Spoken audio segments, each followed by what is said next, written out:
Axı kim bilir ki kimin dərdin nə? Axı kim şərişdi kimin dərdinə?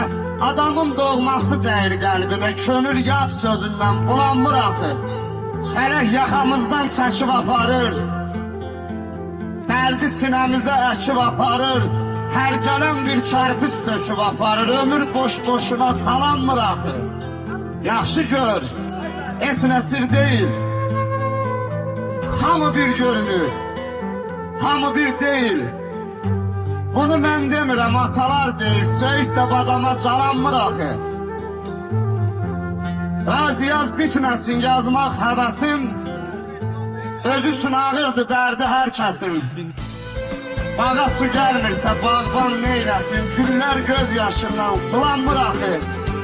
Hamının işığı yanır gecələr, hamının ocağı qalanmır axı.